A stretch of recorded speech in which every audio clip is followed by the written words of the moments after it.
La petite fille ressemblait plutôt à Moubli. On aurait dit qu'elle vivait dans la forêt. Et qu'elle y vivait depuis aussi longtemps qu'elle s'en souvenait. Sous un grand sapin, elle s'était construit une cabane. Je m'appelle Sœur Hélène. Je suis une religieuse catholique. Nous sommes une famille d'accueil. Un jour, un prêtre m'a appelé. Il m'a dit qu'il travaillait à Bogdanovo. Il m'a demandé de venir ici pour un mois, ou peut-être pour 3 semaines, pour m'occuper des vieilles dames vivant alors dans cette maison. Les 2 semaines ou le mois que je devais passer ici durent encore aujourd'hui. Ça va bientôt faire 17 ans. C'est à partir de la fin du 2e mois que l'histoire de cette maison a commencé. J'ai rencontré un enfant dans la rue. Il portait des chaussures de sport, mais elle n'avait pas de semelle. Il avait juste attaché la chaussure avec un lacet noué jusqu'au genou. Quand je suis entrée dans le magasin, elle m'a suivie. Voilà, et tout le monde a commencé à crier « Sors, c'est insalubre ici !» Et il ne fallait pas. Je suis sortie sans acheter de pain, je l'ai suivie. Et je l'ai simplement invitée chez moi. Je lui ai dit « Viens, viens chez moi. Tu veux venir ?» Elle ne m'a pas répondu, mais elle a hoché la tête. Je lui ai servi de la soupe. Et elle a commencé à manger cette soupe, juste avec ses mains comme ça. Elle a pris la soupe dans l'assiette, comme ça, et elle a mangé comme ça. Je lui ai demandé « Tu as une maman ?»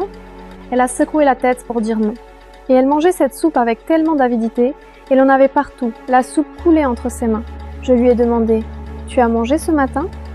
Non, elle me fait signe que non. Je lui demande « Et hier, tu as mangé ?» Non plus. « Et ta maman, où est-elle ?» Je lui demande « Avec qui vis-tu ?»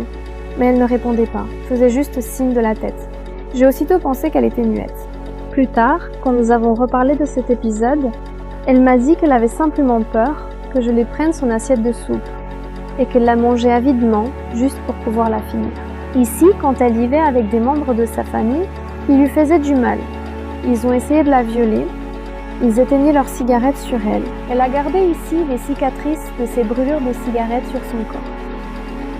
Et puis, elle est partie dans la forêt. Notre amitié, toi et moi, a duré 2 mois.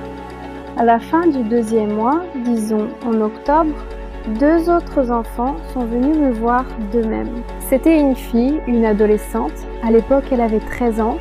Et son petit frère, Vaniusha. À ce moment-là, il avait 4 ans et demi.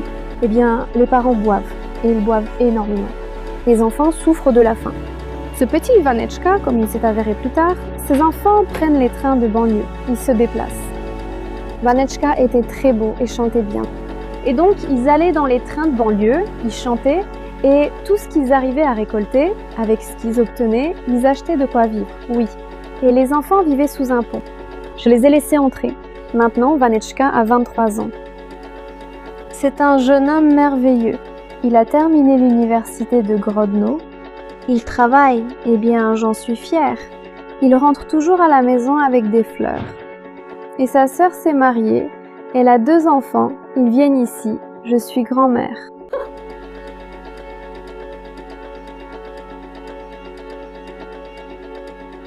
Si j'ai trouvé les premiers dans la rue, oui.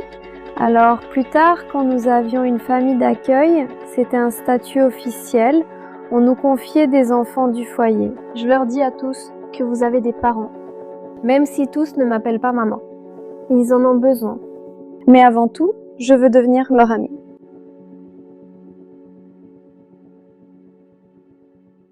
Je suis une étrangère pour eux.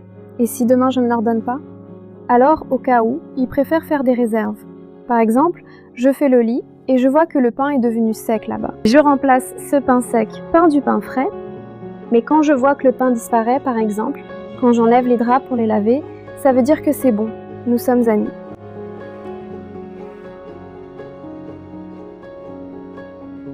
Peut-être que là où je dors, je leur céderai ma chambre et nous y mettrons des lits.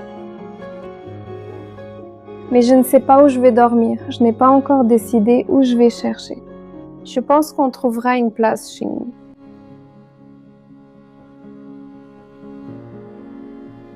Grâce à eux, nous avons un véhicule. Nous avons acheté beaucoup d'appareils électroménagers. Ils nous ont aidés à acheter ce lit superposé.